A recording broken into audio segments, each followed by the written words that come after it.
안녕하십니까. 11월 2일 목요일 말씀 묵상 함께 시작하겠습니다.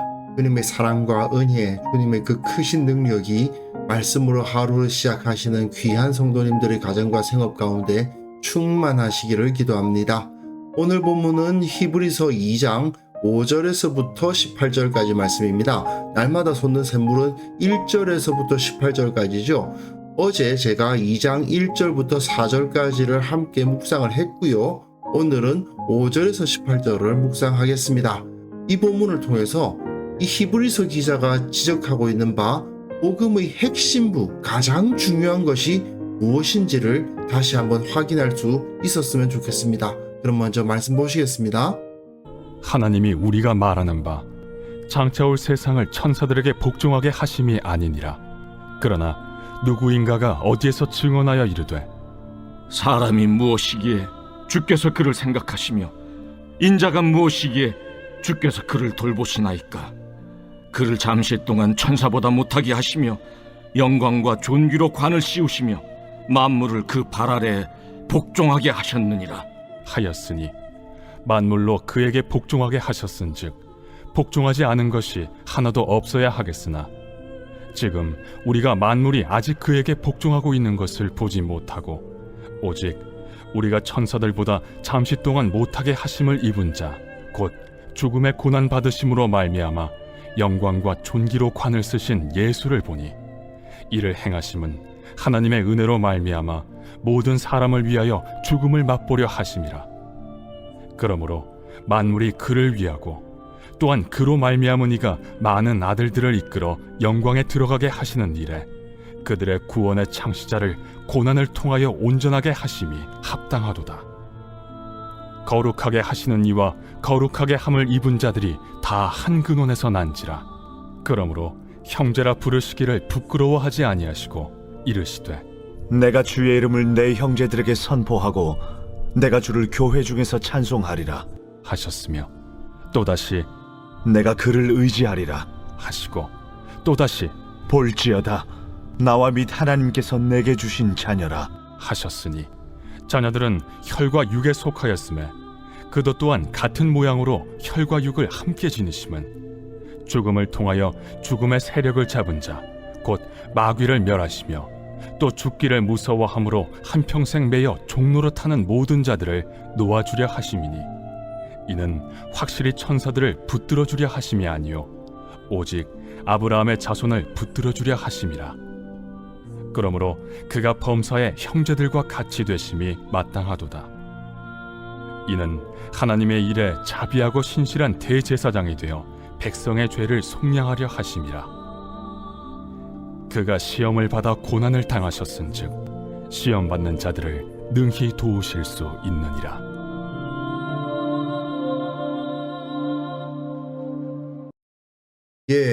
어제 본문과 더불어서 예수님은 하나님의 아들이시고 천사로 오신 분이 아니라 사람으로 오신 하나님의 아들이시다. 하나님이시고 또한 사람이라는 이야기죠. 이 사실을 가르치는 부분이 바로 1장과 2장인데요. 이 부분을 이해하기 위해서는 우리가 히브리서가 유대인들로서 그리스도인이 된 사람들을 향해서 기록된 서신이라는 것을 기억할 필요가 있습니다. 히브리서라는 이름 자체가 그런 거잖아요. 히브리 사람들을 대상으로 쓰여진 서신이다, 이런 뜻이죠. 이 사람들은 원래 유대인이었기 때문에 1세기 사람들이니까 그 이전에는 성전에 가서 제사도 드렸던 사람들이죠. 그리고 구약의 이스라엘 역사가 바로 자기 자신들의 역사라고 생각하는 사람들입니다. 그 상태에서 예수님께서 십자가를 지셨으나 다시 살아나셨다는 소식을 들었고 예수님이야말로 예언된 메시아다, 예언된 하나님의 아들이시다라는 사실을 믿게 되었어요. 그렇기 때문에 이 사람들은 유대교에서 기독교로 개종했다고 생각하지 않죠.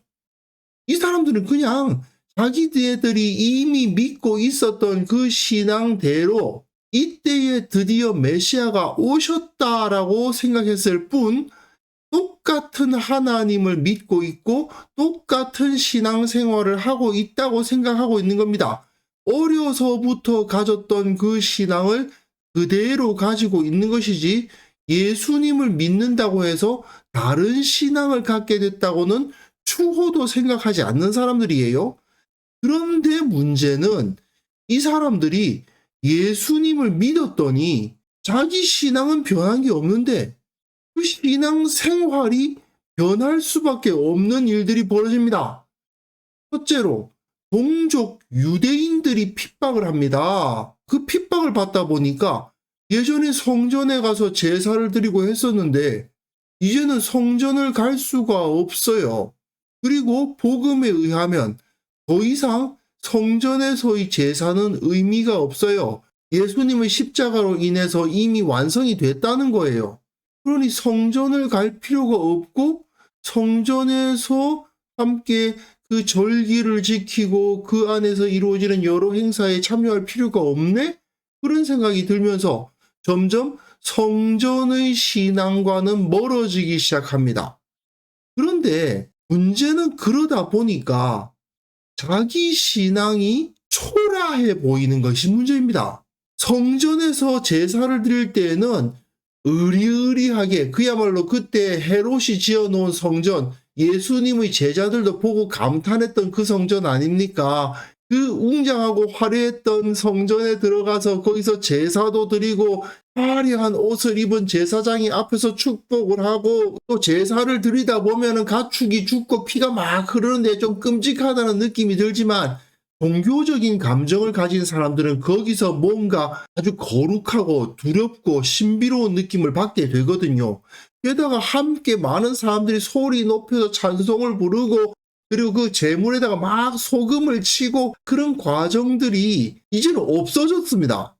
많은 사람들이 모이지도 않고 화려하고 웅장한 성전도 없어지고 기껏해야 예수님을 믿게 된 소수의 그리스도인끼리 모여서 빵과 포도주를 나누는 거 그거밖에 없어요. 바로 이런 사람들에게 이 히브리서가 기록된 겁니다. 물론 이 당시 유대인들요 예루살렘 성전을 무조건 좋아했던 것은 아닙니다. 성전은 이미 심각하게 부패해 있었고요. 그 사실을 유대인들은 다 알고 있어요. 대제사장을 비롯한 그 사제들이 전혀 자격 없는 자들이라는 거 다 알고 있어요. 하지만 그럼에도 불구하고 그 화려하게 꾸며진 거대한 성전과 그 제단에서 무럭무럭 올라가는 연기의 모습과 그 제사 자체에서 느껴지는 종교적인 어떤 위압감 이런 게 그리워지기도 하잖아요. 이게 문제인 겁니다. 예수님을 믿다 보니까 너무 초라해지잖아요. 이런 유대인 출신 그리스도인들에게 히브리서 기자는 정신 똑바로 차려라. 그게 아니다. 이렇게 가르치고 있는 거죠. 하나님이 우리가 말하는 바 장차 올 세상 하나님의 나라를 천사들에게 복종하게 하심이 아니니라. 하나님의 나라를 천사들을 위해서 만드셨냐? 아니지 않느냐? 누구인가가 어디에서 증언하되 이건 시편 8편을 말하는 겁니다. 사람이 무엇이기에 주께서 그를 생각하시며 인자가 무엇이기에 주께서 그를 돌보시나이까?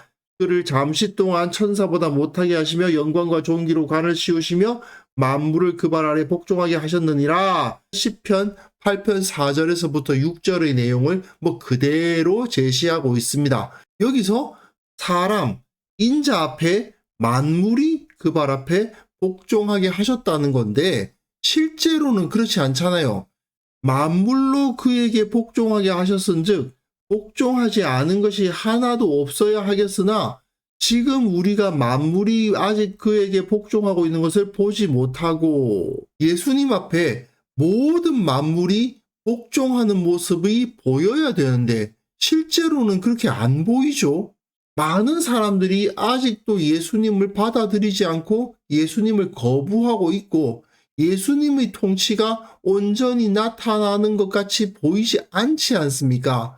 오직 우리가 천사들보다 잠시 동안 못하게 하셨음을 입은 자, 죽음의 고난 받으심으로 말미암아 영광과 존귀로 관을 쓰신 예수를 보니, 이게 무슨 뜻이냐 하면요, 예수님이 영광과 존귀로 관을 쓰셨는데 뭘로 영광과 존귀의 관을 쓰셨느냐?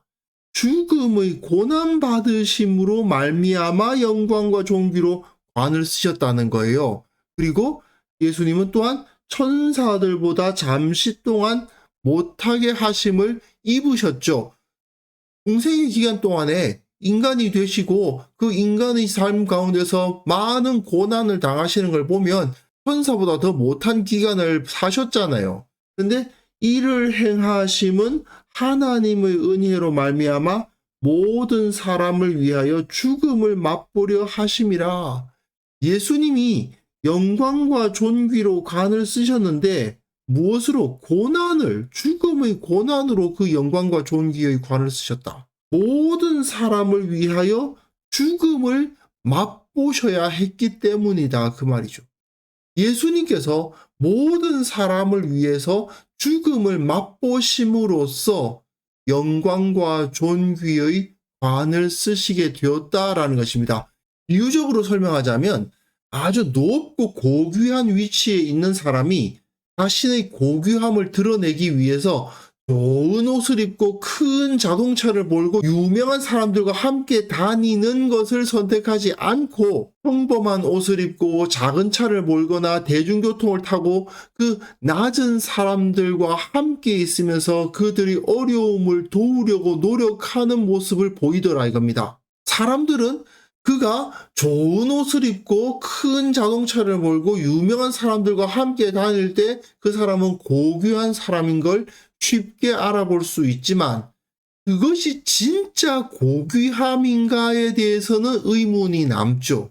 그러나 참으로 고귀한 사람은 오히려 평범한 옷을 입고 대중교통을 이용하고 낮은 사람들과 함께 있으면서 그들의 어려움을 도우려고 노력하는, 그들과 함께 동고동락할 수 있는 이런 사람이 진짜 고귀한 사람이잖아요.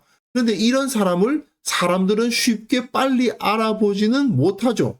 히브리서는 예수님이 바로 그런 분이라고 묘사를 하는 겁니다. 지금 당장 우리 눈으로 볼 때에는 예수님의 모습이 되게 낮고 천해 보여요. 하지만 예수님이야말로 진정으로 영광과 존귀로 관을 쓰신 분이라는 거예요. 그래서 10절이 좀 어려운데요. 만물이 그를 위하고 또한 그로 말미암은 이가, 이게 이제 성부 하나님을 말하는 겁니다. 만물이 그를 위하고 또한 그로 말미암으니, 만물이 그로 말미암으니 이런 뜻이에요. 성부 하나님이 많은 아들들을 이끌어 영광에 들어가게 하시는 일에, 많은 아들들을 이끌어 영광에 들어가게 하신다? 많은 사람들을 구원하신다 이 말이에요.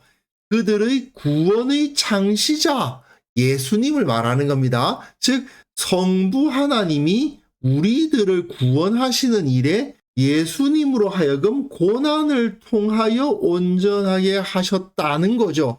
그것이야말로 진정 합당한 일이다 이 말입니다. 그래서 거룩하게 하시는 이와 거룩하게 함을 입은 자들, 거룩하게 하시는 이는 예수님, 거룩하게 함을 입은 자들은 우리들이에요.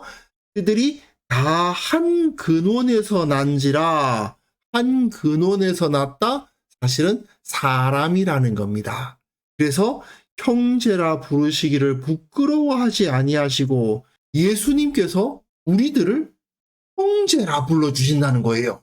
내가 주의 이름을 내 형제들에게 선포하고 내가 주를 교회 중에서 찬송하리라. 여기서 내가 누구냐? 예수님이다. 그 말이에요. 시편 22편인데 예수님이 하나님의 이름을 내 형제들에게 선포하겠다.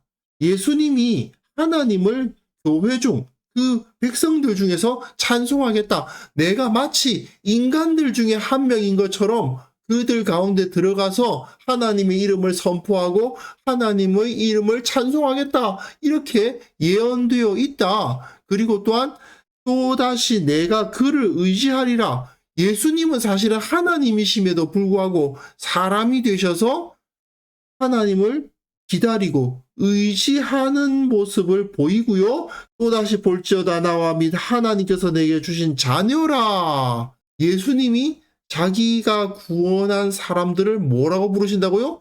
자녀라, 형제라, 자녀라. 예전에 하나님과 이스라엘의 관계는 어떤 관계입니까? 왕과 백성들, 주종 관계나 다름이 없었어요. 하지만 예수님에 의해서 그 관계가 어떻게 되었습니까?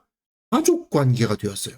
구원의 창시자이신 예수님이 고난을 통하여 온전하게 되셨기 때문입니다. 그것을 통해서 우리 구원받은 자들이 예수님과 함께 형제가 되고 하나님이 우리 아버지가 되시는 그런 놀라운 일이 벌어졌다. 이렇게 선포를 합니다.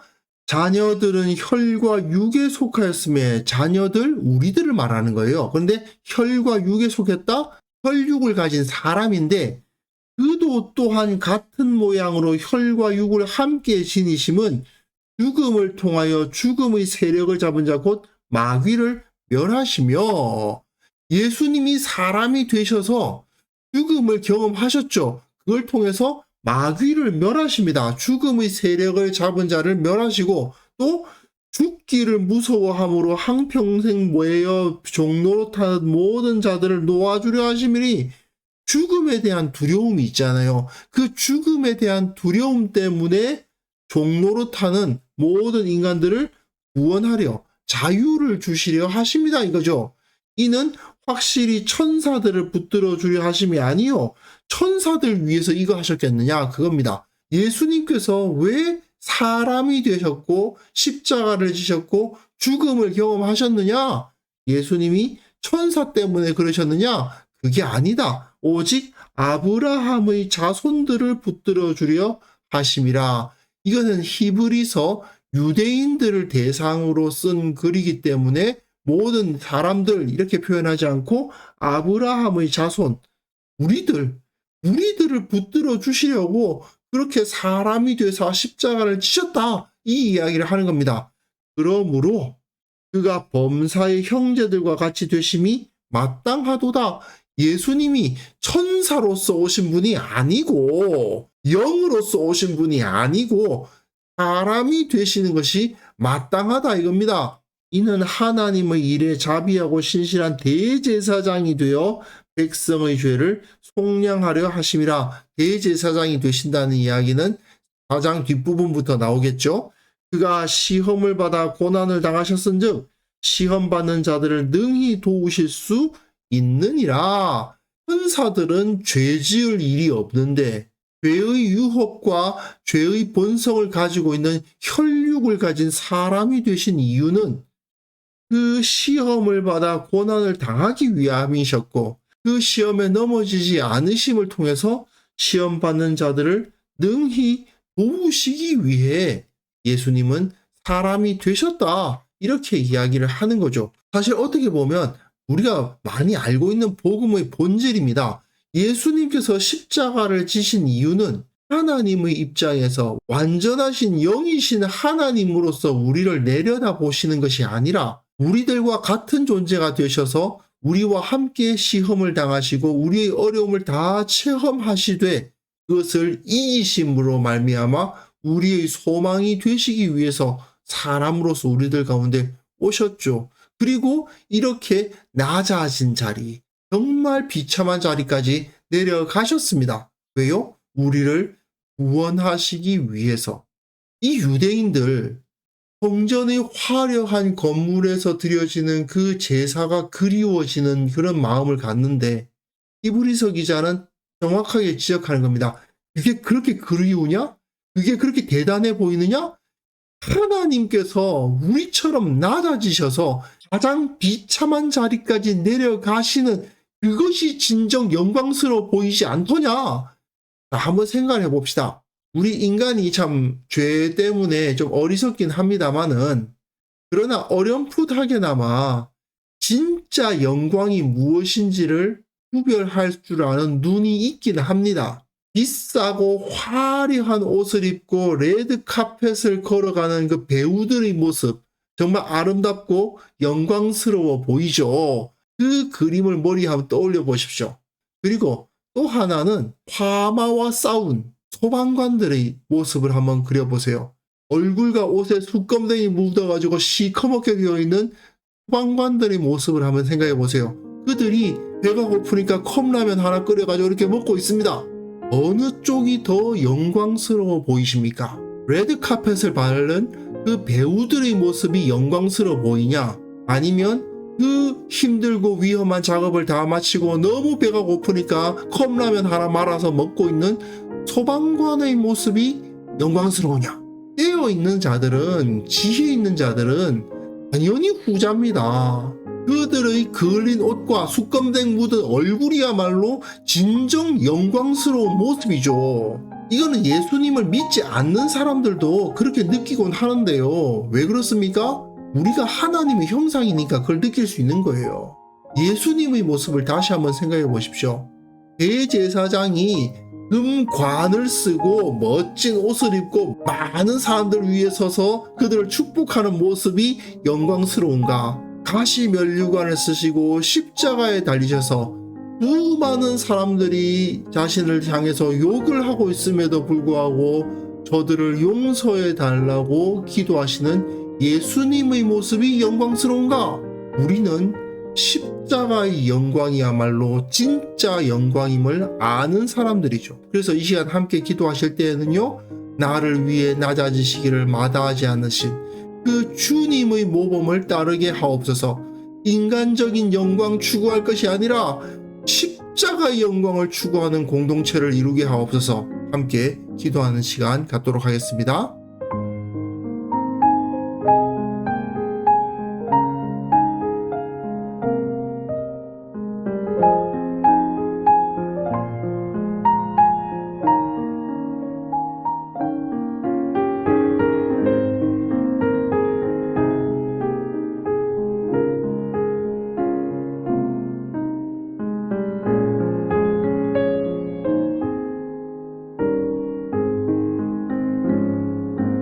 거룩하신 하나님 아버지, 십자가의 영광 다시 한번 기억합니다.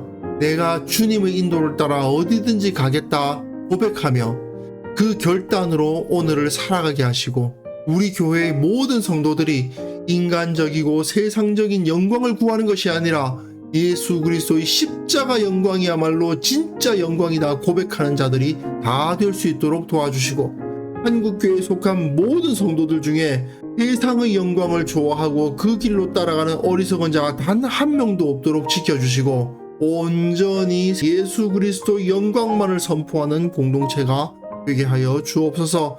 오늘 하루 내가 살아가는 그 삶 자체가 예수님의 영광, 십자가의 영광을 따르는 삶이 될 수 있도록 도와주시고, 주님을 사랑하고 주님만을 높이고 주님의 그 낮아지심을 본받기 위해 최선을 다하는 하루를 살아갈 수 있도록 우리에게 성령으로 충만케 하여 주옵소서. 감사드렸고 예수님의 이름으로 기도합니다. 아멘.